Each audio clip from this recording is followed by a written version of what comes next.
नमस्कार, मी अनुपमा देसाई जवळगी आणि तुमचं माझ्या युट्यूब चॅनलमध्ये स्वागत आहे. आता दसरा झाला की आपल्याला सगळ्यांना दिवाळीचे वेध लागतात आणि दसरा आणि दिवाळीच्या मध्ये एक फार महत्वाची ऍक्टिव्हिटी आपल्या सगळ्यांच्या घरात चालू असते, ती म्हणजे दिवाळीची स्वच्छता.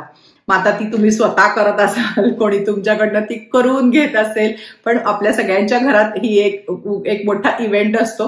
पण असं आहे की दिवाळीच्या आधी केलं की ते केलं जातं. ह्याच्यावर ऑलरेडी 2-3 व्हिडिओज केलेले आहेत. म्हणजे आपल्या पसारा आवरायचा असेल, सामान क्लटर कमी करायचा असेल तर त्याची लिंक मी डिस्क्रिप्शन बॉक्स आणि कमेंटमध्ये देते त्या व्हिडिओजची, जरूर बघा. तर आज थोडा इंटरेस्टिंग विषय आहे, आपल्या दिवाळीच्या ह्याच्या संबंधीच आहे, स्वच्छतेच्या. पण आता मला काही गोष्टी एकदम सडनली माझ्या घरात करताना रिअलाइज झाल्या, त्या मी तुमच्याबरोबर शेअर करणार आहे. तर असंच दिवाळीची स्वच्छता करताना मी क्रोकरीचं कपाट काढलं आणि त्यातल्या सगळ्या प्लेट अशा काढल्या आणि त्या धुवून परत लावायला लागले. आणि ते करता करता त्या प्लेट माझ्या खूप जड आहेत, अमेरिकेत घेतल्या होत्या खूप हौसेने तो अख्खा डिनर सेट. आणि मग माझ्या एकदम लक्षात आलं, म्हणजे कधी कधी ना समोर गोष्टी असतात पण लक्षात येत नाहीत, पण यावेळेला एकदम असं लाईट बल्ब मोमेंट म्हणतात ना तसं, की अरे दरवेळेला आपण ह्या प्लेट काढतो, धुतो, पुसतो आणि परत ठेवतो. कित्येक गेल्या 10 वर्षात आपण या प्लेट वापरलेल्या नाहीयेत, कारण की आता जड होतात घ्यायला, असं बफेला वगैरे, आणि म्हणून मग त्याच्यापेक्षा हलक्या ज्या वजनाला आहेत त्या प्लेट वापरल्या जातात. सो ह्या किती वर्षापासून माझ्याकडे त्या आहेत. आणि असं लक्षात आलं आणि मग एकदम म्हणलं की अरे हे तर संक कॉस्ट फॅलसीचं उदाहरण आहे. तर संक कॉस्ट फॅलसी म्हणजे काय हे थोडं आधी सांगते, ज्यांना माहिती आहे त्यांना कळलं असेल. पण म्हणजे खूप इंटरेस्टिंग हा एक कॉग्नेटिव्ह बायस आहे, म्हणजे पूर्वग्रह म्हणूया, की आपण ना एखाद्या गोष्टीमध्ये जर का पैसा, श्रम, आपली एनर्जी, वेळ एखाद्या गोष्टीसाठी घातलेलं असलं तर आपली अशी एक मनात हे असते की आपण ते करत राहायला पाहिजे. का? कारण आपण ऑलरेडी त्याच्यामध्ये इतक्या गोष्टी घातलेल्या आहेत. सो म्हणजे हे त्याच्यातनं आता आपल्याला काही फायदा आहे नाही ह्याचा विचार न करता आधीची त्याची काय कॉस्ट आहे, म्हणजे संक कॉस्ट म्हणजे त्याच्यात काय गेलेली आहे किंमत, त्याच्यावर आपलं लक्ष असतं. सो आपल्या मनाचं असं असतं की पुढच्या त्याचा भविष्याचा विचार न करता किती आधी गेलेलं आहे, त्याच्यात काय घातलेलं आहे हे आपल्यासाठी फार महत्वाचं असतं. आणि म्हणजे आपल्याला ते गिल्ट वाटू नये, ते आपल्याला असं वाईट वाटू नये की आपण एवढे त्याच्यात हे घातलेले आहेत पैसे आणि हे, म्हणून आपण ती गोष्ट कंटिन्यू करत राहतो जरी आपल्याला कळत असतं की त्याचा आत्ता फायदा नाहीये. तर आता हे फक्त काही आवरावरीच्या बाबतीत नाही, ह्याच्या खूप अगदी उदाहरणं आहेत, मी देते म्हणजे तुम्हाला लक्षात येईल की काय म्हणायचंय मला. तर आता असं बघा की आता तुम्ही एखादं पुस्तक वाचताय, पहिली 50-100 पानातच तुम्हाला कळलंय की अजिबात तुम्हाला ते पुस्तक आवडलेलं नाहीये, पण तुम्ही ते पूर्ण करता का? तर कारण आपण ऑलरेडी आता 50-100 पानं वाचूनच झाली आहे, तर मग पुढे ते वाचायला पाहिजे असं आपल्या डोक्यात असतं. किंवा एखादी गोष्ट आपण हॉबी वगैरे असेल तर ते आपल्याला त्याच्यात मन नाही आता, पण तरी सुद्धा आपण त्याच्यासाठी काय काय गोष्टी घेतलेल्या आहेत, सप्लायज आणलेले आहेत, ते आपल्याकडे सगळं आहे म्हणून आपण ते कंटिन्यू करतो. आता हे करिअरच्या बाबतीत सुद्धा होतं. एखाद्या नोकरीमध्ये आपल्याला दिसतंय की आपलं मन नाहीये त्याच्यात, आपल्याला ती तेवढी प्रगती पण होत नाहीये, पण आपण तरी सुद्धा त्या नोकरीमध्ये कंटिन्यू करण्याकडे आपला कल असतो. का? तर मी ऑलरेडी माझं आता 3 वर्षे ऑफिसमध्ये मी एवढे कष्ट केलेत वगैरे, असे विचार आपल्या नेहमी मनात असतात. तर बिझनेसमध्ये पण हे खूप वेळा होतं, स्टार्टअपच्या बाबतीत होतं बघा खूप वेळा, की एखादा प्रॉडक्ट असतो, हे असं दिसतंय की ते चालत नाहीये, मार्केटला त्याची गरज नाहीये, खूप महाग आहे, काही कारण असेल, पण आता ऑलरेडी आपण त्याच्यासाठी 2-3 वर्ष खर्च केलेली आहेत, एवढा पैसा श्रम घातलेले आहेत, म्हणून ते कंपनीची हे होते की नाही अजून काहीतरी ऑफर देऊया, अजून काहीतरी करून बघूया, आणि दिसत असताना सुद्धा ती कंटिन्यू गोष्ट केली जाते. बिझनेसमध्ये, स्टार्टअपमध्ये खूप होते. आणि म्हणून आजकाल बऱ्याच वेळा थिअरी येते की फेल फास्ट, म्हणजे तुम्हाला लवकरच कळतं की ह्यातनं हे काही होणार नाही आणि तुम्ही लवकर त्यातनं बाहेर येऊ शकता. सो ही एक संक कॉस्ट फॅलसीचीच हे आहे.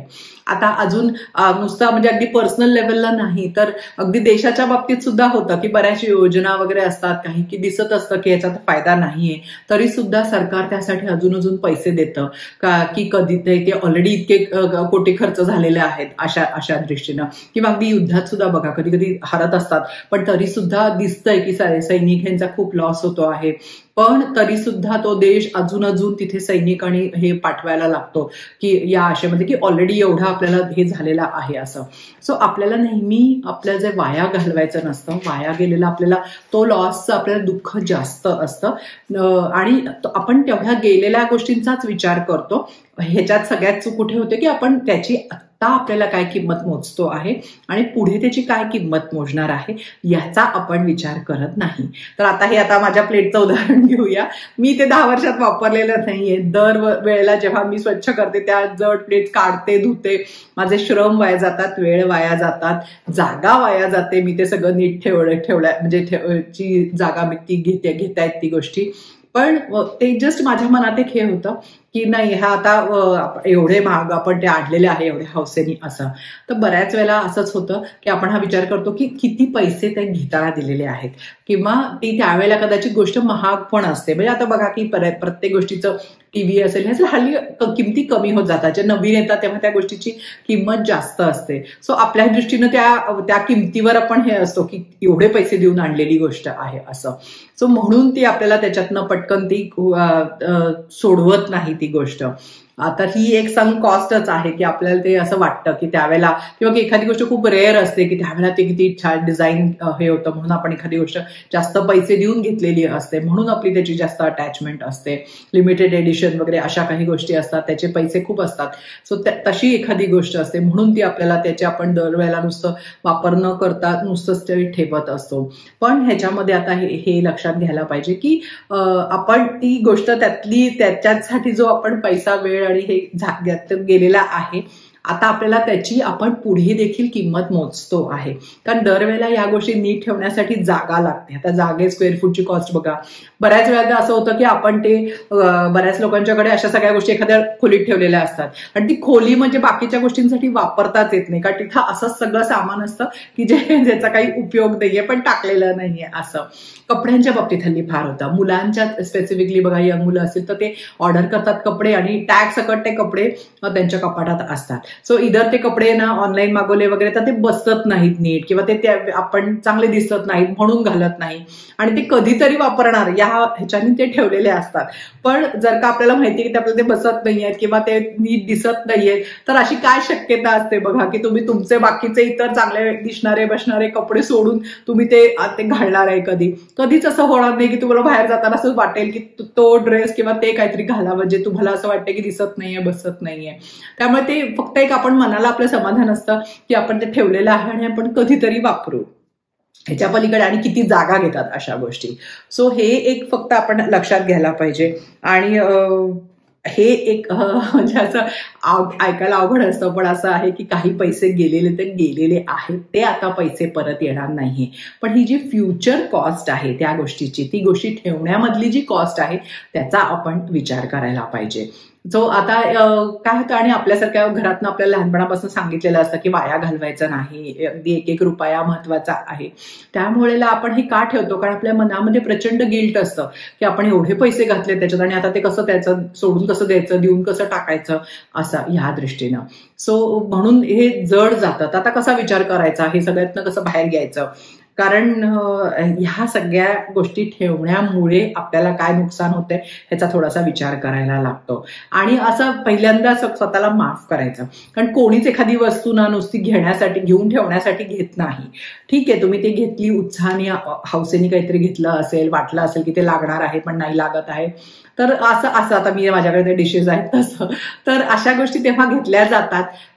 पण म्हणजे काही असं तर नव्हतं की मला पैसे वाया घालवायचे होते म्हणून मी त्या घेतल्या आहेत. वाटलं होतं की वापरेन. तर तसं असा विचार करायचा की आपण मुद्दाम केलेलं नाहीये त्यामुळे थोडं सोपं जातं. कारण हा जो वाईट वाटणं आहे ना हे जास्त हे असतं म्हणून आपण ते आपला मेंदू असं नेहमी आपल्याला प्रोटेक्ट करत असतो. सो कुठली गोष्ट ते वाईट वाटतं तर आपल्याला त्याच्यापासून परावृत्त करतो. हे आपण बऱ्याच वेळेला इतर विषयांमध्ये बघितलेलं आहे. तर या बाबतीतही तसंच आहे. सो ते आधी आपण स्वतःला समजायला पाहिजे की आपली चूक नाहीये आपल्याला वाटलं होतं त्यावेळेला म्हणून हे आपण तसं करतो आहे. दुसरी गोष्ट आहे की ती गोष्ट आता आपल्याला लागत नसली तरी इतर कुणाला तरी आपण दिली तर त्यांना त्याचा फायदा होऊ शकतो. सो तसा विचार करायचा की आपल्या जी गोष्ट आपल्याकडे पडून आहे, ज्याची आपण किंमत देत मोजतो आहे, त्याचा खूप फायदा एखाद्या दुसऱ्या व्यक्तीला होऊ शकतो. सो ती कॉस्ट आपली गेलेली नाहीये वाया, तर ती आपण दुसऱ्याकडे पास करून त्याची कॉस्ट वाढवू शकतो. सो हा एक विचार आहे. तिसरं असं आहे की त्या गोष्टीला आता बघून आपल्याला आनंद होतो आहे का, म्हणजे ती मेरी कॉन्डोचे वगैरे जसं टेक्निक आहे की आता आपल्याला ते गोष्ट बघताना आनंद वाटत असला तर ठेवायची, पण जर का असं ते बघून सारखं वाटत असेल की का मी घेतलं किंवा आता त्याच्यासाठी मला किती कष्ट करावे लागतात ते ठेवायला, किंवा आता काहीच उपयोग नाहीये तरी पण मला ते ठेवणं भाग आहे, असा जर विचार तुमच्या मनात येत असेल तर मग ती देऊन टाकण्याने जास्त फायदा होईल. आणि एक गोष्ट आपण करू शकतो की ते व्हिज्युअलाइज करायचं की हे सगळ्या गोष्टी गेल्या तर किती जागा होईल आपल्या घरात, किती आपल्याला सोपं जाईल गोष्टी सापडायला. कारण ह्या सगळ्याचा ना आपल्या मनावर ह्याच्यावर खूप परिणाम होतो. जितकं आपण सामान गोळा करू तर त्याचा इतर म्हणजे आपलं जसं क्लटर्ड जे स्पेस म्हणतो तर क्लटर्ड माइंड पण होतं, जे आधीच्या व्हिडिओजमध्ये त्याची कारणं वगैरे दिलेली आहेत सगळी. तर ते म्हणजे आणि मग त्याचा नात्यांवर परिणाम व्हायला लागतो, गोष्टी घरात सापडत नाही, त्याच्यामुळे वादावादी सुरू होते. तर ह्या सगळ्या गोष्टी आपण टाळू शकतो जर का आपण असा विचार केला की त्यावेळेला ती गोष्ट मला महत्वाची वाटली, आता त्याची खरंच व्हॅल्यू आहे का मी संक कॉस्ट फॅलसी ह्याच्याखाली मी ती माझ्या घरात ठेवलेली आहे. तर बघा, कपडे असतील, घरातल्या वस्तू, फर्निचर, बऱ्याच इलेक्ट्रॉनिक गोष्टींचं असं हे खूप होतं. माझ्या घरी आहे लेझर डिस्क प्लेअर वगैरे अशा, जे मी आता हळूहळू ते कमी करते आहे. मग अशा वेळेला ना एखादी डेडलाईन ठेवा की 3 महिने जर का तुम्ही आधी वापरली नसेल आणि पुढच्या 3 महिन्यात काही चान्स नाहीये ती वापरायचा, तर मग ती देऊन टाकायची. किंवा 6 महिने आत्ता असं सगळं बाजूला करा आणि 6 महिने ठरवा की पुढच्या 6 महिन्यात नक्की जर का ह्या गोष्टी वापरल्या गेल्या नाहीत तर त्या मी डोनेट करणार आहे. म्हणजे थोडं सोपं जातं, कारण खूप वर्षाच्या जमा केलेल्या गोष्टी असल्या तर थोडं जड जातं सगळं एकदम सोडायला. पण मग असं काहीतरी विचार करून बघा. आणि सो एक संक कॉस्ट फॅलसी हे इतर बाबतीत सुद्धा कुठे चाललं नाही ना, करिअरच्या बाबतीत, नात्याच्या बाबतीत सुद्धा असतं. रिलेशनशिप्समध्ये सुद्धा हल्ली असं होतं की इतकी वर्ष मी त्या नात्याला दिलेली आहेत, 3-4 वर्ष झाली आहेत आणि पुढे कुठे काही त्याचं भविष्य दिसत नाहीये, तरी सुद्धा तुम्ही ते कंटिन्यू करायच्याकडे लोकांचा कल असतो. ते हेच संक कॉस्ट फॅलसीमुळे. सो करिअर म्हणजे आधी दिवाळीच्या आवरावरीपासून सुरुवात करा आणि इतरही गोष्टी थोड्या ऍसेस करून बघूया की इतर कुठल्या ह्याच्यामध्ये देखील आपण हेच करत नाहीये ना. सो बघा, आवडला तर लाईक करा, ज्यांना फायदा होईल त्यांच्याबरोबर नक्की शेअर करा, चॅनलला सबस्क्राईब करा आणि असंच पुढच्या व्हिडिओमध्ये एक नवीन विषय घेऊन भेटूया. थँक्यू. नमस्कार.